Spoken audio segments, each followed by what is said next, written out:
안녕하세요, 코리용입니다. 오래 기다리셨습니다. 드디어 여러분이 그렇게 바라시던 버니스 강의를 준비해 왔습니다. 왜 이렇게 늦었냐? 사실 지금까지는 버니스에 대한 자신이 없었습니다. 저보다 잘하는 버니스 유저가 너무 많다고 생각을 했고, 그래서 이번 시즌 랭크 게임을 100판 이상 플레이하면서 현재 이터니티까지 달성을 한 뒤 강의 영상을 찍게 됐습니다.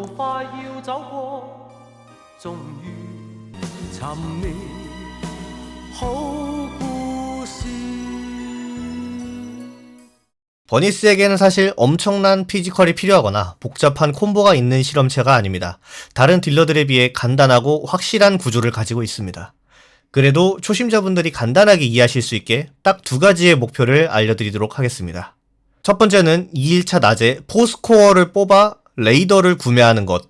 그 다음은 5일차 전까지 혈액팩으로 위도우 메이커 구매하기. 버니스는 데미지가 강한 평타 원딜러입니다. 평타는 산탄으로 퍼져서 나가기 때문에 가까이서 때리면 더욱 강한 데미지를 입힐 수 있는데요.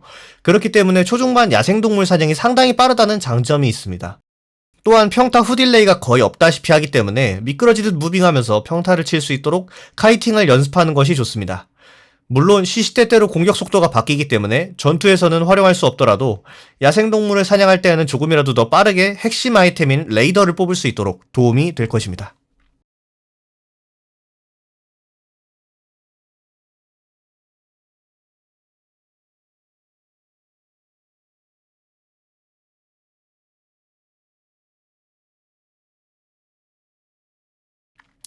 자, 그래서 레이더를 뽑았다고 치면 전투에 들어가야겠죠.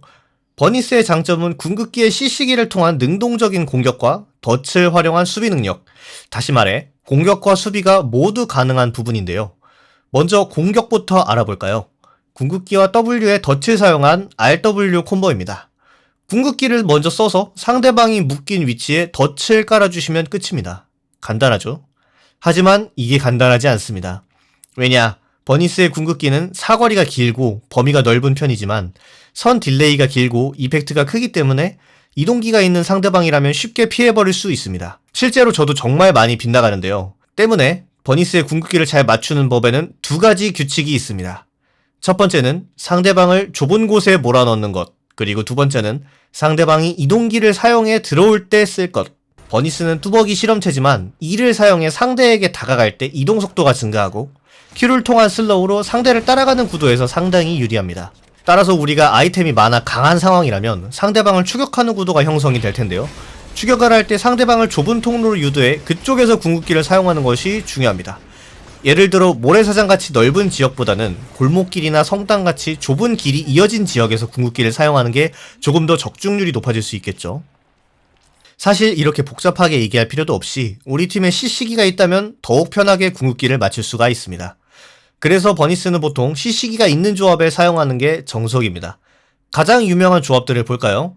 성남 락스의 알론소 버니스 테오도르, 줄여서 알버테 조합 또한 알론소의 속박, 테오도르의 스파크탄과 함께 연계로 사용하기 좋은 조합입니다. 또 최근에 FN 세종이 사용한 나타폰 버니스 조합 또한 마찬가지입니다.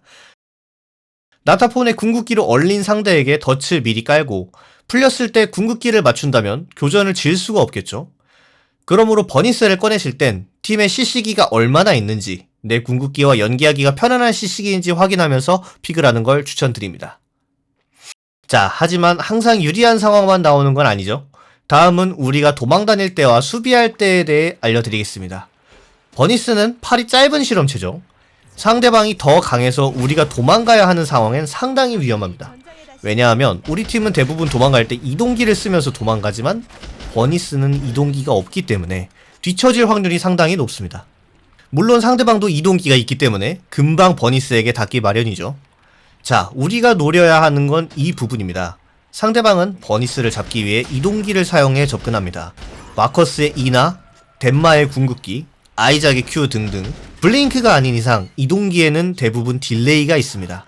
상대가 이동기를 사용해 버니스에게 접근한 순간 버니스의 먹잇감으로 만들어버리는 겁니다. 버니스의 궁극기는 딜레이도 있고 상당히 느리지만 상대가 내 바로 앞에 있다면, 더군다나 스킬을 피할 이동기조차 없다면 맞출 확률이 상당히 높아지겠죠. 게다가 버니스의 궁은 1.25초, W엔 0.75초까지 총 2초가량 상대를 멈추게 할 수 있기 때문에 포커싱 당하기도 딱 좋죠.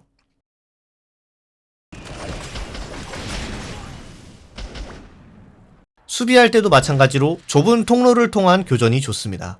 무조건 일자길목이 아닌 상대가 나올 때 덫을 밟을 수밖에 없는 구도를 만드는 것이 중요합니다. 통로에 덫이 깔리면 상대 탱커가 어떻게든 밟아서 뚫어내려고 할 겁니다. 이때 탱커가 뚫고 나오는 것까진 전혀 상관이 없습니다. 그건 막을 수 없어요. 중요한 건 상대 딜러가 같이 나오지 못하게 하는 겁니다. 탱커가 뚫고 나온 자리에 다시 덫을 깔아서 탱커는 못 나가고 상대 딜러는 딜하기 껄끄럽게 만드는 게 중요한 포인트입니다. 상대 딜러가 머뭇거릴 때 고립된 상대의 앞라인을 녹여주는 플레이. 힐하지는 못하더라도 상대 앞라인의 체력을 깎고 교전을 시작할 수 있다는 건 정말 큰 메리트입니다. 상당히 중요한 잡기술이니 다들 잘 활용합시다.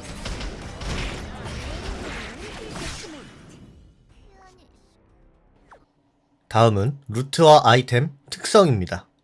아이템 순서는 레이더, 고스트, 블래스터 헬멧, 알렉산드로스, 위도우 메이커 순입니다. 레이더 이후에는 오브젝트를 얻는 순서대로 가주시면 됩니다.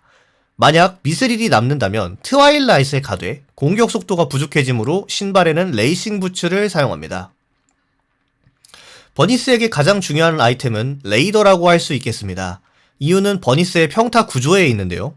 버니스의 패시브는 치명타가 터졌을 때 평타가 한 발 더 나가는 효과를 가지고 있는데 평타 3대를 때릴 때마다 추가 데미지와 체력 회복을 하는 레이더의 포톤 런처 효과와 최고의 효율을 자랑합니다. 마찬가지로 하위 아이템인 바이탈 센서 또한 중요한 아이템이라고 할 수 있겠죠. 말씀드렸듯 치명타가 터져야 레이더의 포톤 런처가 터지고 그걸로 먹고 사는 실험체이기 때문에 치명타를 가급적 100%를 맞춰주는 것이 중요하겠습니다. 초중반의 데미지를 책임지는 게 레이더라면 후반의 데미지를 책임지는 건 혈팩 무기인 위도우 메이커인데요. 제가 버건디 루트보다 위도우 메이커 루트를 사용하는 이유도 여기에 있습니다. 용의 비늘이 있는 스승 딜러들과는 달리 평타 딜러는 퍼방관을 챙길 수단이 혈팩 무기 외에는 없기 때문에 후반에 방어력이 높아진 브루저와 탱커들을 잡아내기 위해선 위도우 메이커가 필수라고 할 수 있겠습니다. 심지어 팔이 짧아서 상대의 뒷라인보단 앞라인을 팰 수밖에 없는 버니스라면 더더욱 필요하겠죠. 자, 다음은 루트를 알려드리겠습니다. 이터니티 버니스 장인들의 루트를 모두 사용해봤고 가장 최적의 루트만 가져왔습니다. 첫 번째 루트는 양악주 루트입니다. 양궁장에 사람이 없다면 3루트임에도 상당히 빠르게 아이템을 마무리할 수 있는데요. 양궁장 오른쪽 하넬라리 쪽에서 시작을 해서 템을 먹고 돌과 나뭇가지를 캡니다. 여기서 신발을 만들고 가주시면 되고요. 맞닿은 학교 상자를 털고 위로 올라가 주유소 박스를 털면 바로 완성입니다. 이렇게 되면 1분 30초쯤 남았을 때 풀템이 완성되는데 이건 3루트 치곤 상당히 빠르다고 볼 수 있겠습니다. 다만 문제가 생긴다면 양궁장에 사람이 많을 때인데요. 이럴 땐 모사, 고주 루트를 사용합니다. 이 루트는 모래사장 위쪽에서 호텔로 가주시면 되는데요. 모사 다른 쪽에서 떨어졌다면 스타트 부스트를 통해 위쪽까지 간 다음 파밍해주시면 되겠습니다. 저는 둘 중 양악주 루트를 좀 더 선호하는 편인데요. 이건 아까도 말씀드렸다시피 위도우 메이커를 가기 용이하기 때문입니다. 다음은 특성과 전술 스킬입니다. 전술 스킬은 블링크가 고정인데요. 저는 가끔 붉은 폭풍도 들어주는 편입니다. 붉은 폭풍을 드는 상황은 우리 팀에 블링크를 사용하는 실험체가 없을 때입니다. 블링크를 제외한 다른 전술 스킬은 쿨타임이 짧기 때문에 한 번 교전이 벌어지고 나서 다른 교전을 할 때 버니스에 블링크만 없는 경우가 자주 생기게 됩니다. 이런 상황에서는 불국폭풍을 드는 것도 나쁘진 않다. 대신 벽을 못 넘는다는 크나큰 단점이 있습니다. 어려우면 그냥 블링크를 드세요. 특성 또한 빛의 수호 반고정입니다. 저는 거의 빛의 수호를 드는데요. 체력의 19%를 실드로 받는 빛의 수호는 기본 체력이 높은 버니스가 다른 원딜들에 비해 높은 효율이 나오는 편입니다. 또한 뚜벅이 원딜이기 때문에 더더욱 필요한 부분이죠. 추가적으로 빛의 수호의 쉴드가 깨질 때는 잠시 이동 속도가 증가하며 CC기가 풀리는 효과를 가지고 있는데 이것 또한 버니스에게 아주 잘 어울리는 효과라고 볼 수 있겠습니다. 취약은 별로냐, 흡혈만은 별로냐 물어보시는 분들이 많습니다. 팀에 11, 알론소, 쇼우 등의 하드 탱커가 있어 CC기는 충분한데 딜이 모자랄 때나 상대 탱커도 한 방에 녹여야 할 땐 취약 정도는 괜찮을 것 같습니다. 하지만 저희는 어디까지나 팔 짧은 뚜벅이 캐릭터이기 때문에 빛의 수호를 강력 추천드립니다. 자, 다음은 실제 게임을 보면서 설명해 드리겠습니다. 대부분의 랭크 게임에서 버니스를 픽하면 이런 조합이 나오게 될 텐데요. 애매한 앞라인 한 명과 원딜 캐릭터 한 명 나오는 경우가 가장 많습니다. 이런 조합에선 앞라인이 제대로 된 탱킹을 해줄 수가 없기 때문에 앞라인이 녹아버리기 전에 빠르게 호응해주는 것이 중요합니다. 루크가 먼저 누워버렸지만 상대의 주요 스킬이 모두 빠져 르노의 광역딜과 버니스의 궁극기 전이로 교전을 이기게 됐습니다.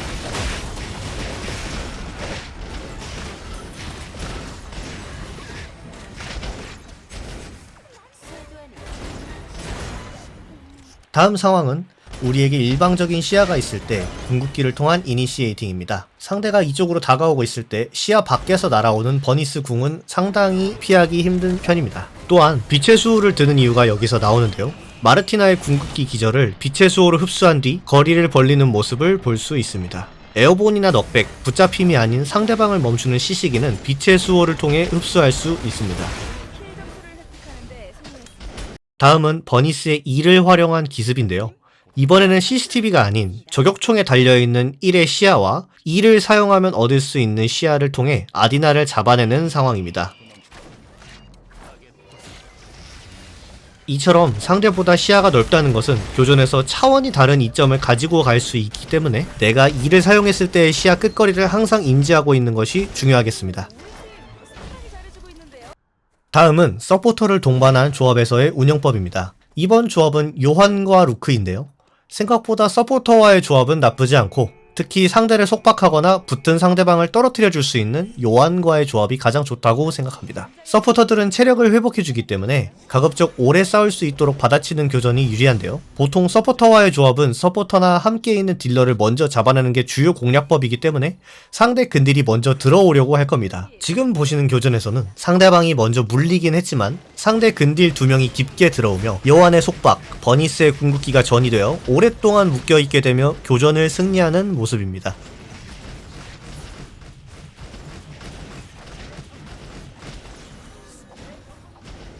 다음 교전은 기습은 실패했지만 덫을 이용한 좁은 길목에서의 대치전 활용을 알려드리겠습니다. 망원 카메라를 보고 궁을 피해버렸지만 그 이후 교전에서 상대 사이의 덫으로 길을 막아주었습니다.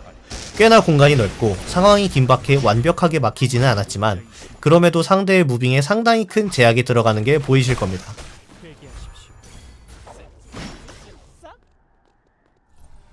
비좁은 길목을 뚫어내려 에이드는 옆으로 돌게 됐고 그동안 피오라가 앞라인을 혼자 서게 되자 체력 관리에 실패, 에이든이 뒤늦게 도착하고 급하게 교전이 열려 유스나의 궁극기가 허무하게 빠져버립니다. 상대방의 주요 딜링기가 모두 빠진 상황에서 바로 이를 켠 뒤 진입, 빠른 이동 속도와 앞블링크로 교전을 승리합니다.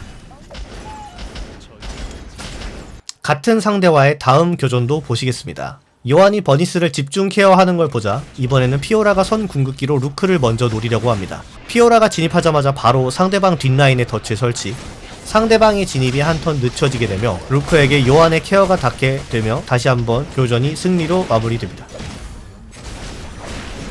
막금구 교전입니다.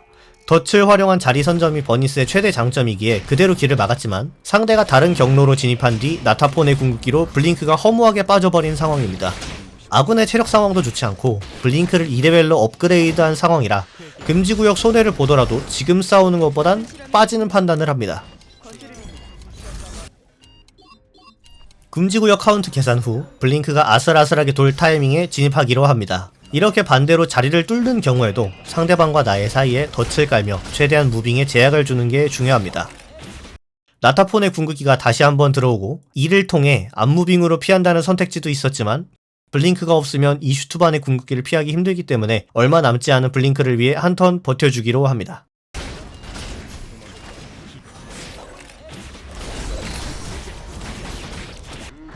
그 과정에서 이슈투반과 요한의 궁극기가 같이 빠지게 되었고 루크와 이슈투반이 교환되었습니다.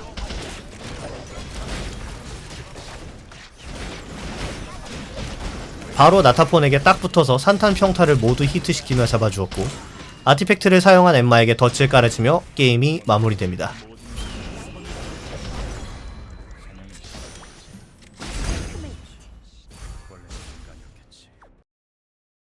마지막으로 한 게임만 더 보고 영상 마무리하도록 하겠습니다. 이번에는 버니스에게 가장 어울린다고 생각하는 조합, CC기와 앞라인 탱킹이 모두 충분한 조합을 보겠습니다. 상대방이 기습에 피가 빠지며 시작했지만 알론소의 궁극기가 상대방의 발을 묶이며 오히려 교전을 이기게 되었죠. 여기서 아까 말씀드렸다시피 비록 평타딜을 하지는 못했지만 이동기가 빠진 유키에게 궁극기를 맞추고 빠지게 되며 나타폰이 편하게 딜할 수 있도록 도움을 주는 모습입니다.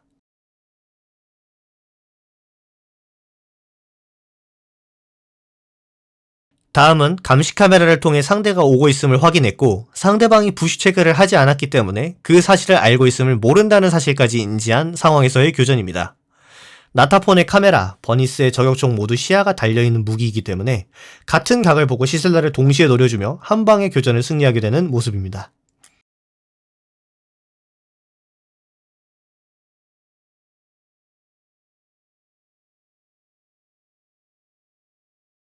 다음은 나타폰의 궁극기와 연계하는 교전입니다. 나타폰의 궁극기는 상대방을 얼리지만 나타폰에겐 즉발 시시기가 없기 때문에 약간의 불확실함이 남아있습니다. 하지만 이걸 메꿔주는 게 버니스의 덫입니다. 궁극기가 풀려도 일방적인 딜타임을 1초 정도 만들어주기 때문에 나타폰의 콤보를 확정적으로 만들 수 있습니다.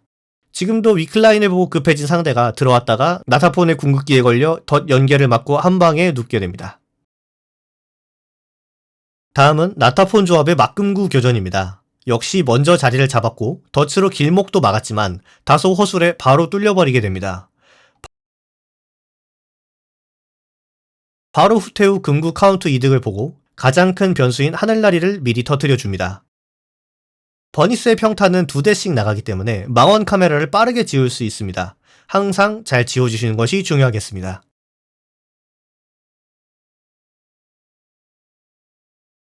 버니스의 평타는 사거리보다 실제 탄원이 더 멀리 나가기 때문에 감시 카메라를 지우며 닿지 않는 상대에게 평타 데미지를 넣을 수도 있습니다. 이 또한 중요한 테크닉이니 상대에게 각도를 잘 맞춰서 감시 카메라를 지워줍시다. 결국 곧바로 진입할 수 없음을 알게 된 상대 다르코가 옆으로 돌게 되고 그에 맞춰 아군도 진입하려 했지만 덫과 나타폰의 포킹에 체력이 많이 빠지게 됩니다. 상대는 들어와야 이기는 근딜 조합이고 각이 넓혀져 우리가 쌈 싸먹히는 구도가 되었기 때문에 우리에게 유리한 지형인 좁은 지형으로 쭉 빠지는 모습입니다. 앞에서 딜러들이 빠질 수 있게 알론소가 저지를 해주고 결국 못 참은 상대팀 다르코가 궁극기를 타고 진입합니다. 그 과정에서 이미 다르코의 퇴로에는 덫이 깔려 있었고 다르코를 노렸던 궁극기가 빗나갔지만 좁은 곳에 빠지면서 궁극기를 사용했기 때문에 빗나간 궁이 프리아에게 닿게 되며 잠깐의 딜로스. 다르코의 방망이무스를 블링크로 피해주며 끝까지 딜링했고 뒤늦게 들어온 프리아의 궁극기가 안쪽으로 좁혀지기 전에 프리아를 잡아내고 뒷카이팅을 하며 게임은 승리로 마무리되게 됩니다. 오늘은 버니스에 대한 전체적인 공략과 교전 디테일 등에 대해 알아보았습니다. 도움이 되셨다면 구독과 좋아요 한 번씩 부탁드리겠습니다. 지금까지 여러분의 커리옹이었습니다. 감사합니다.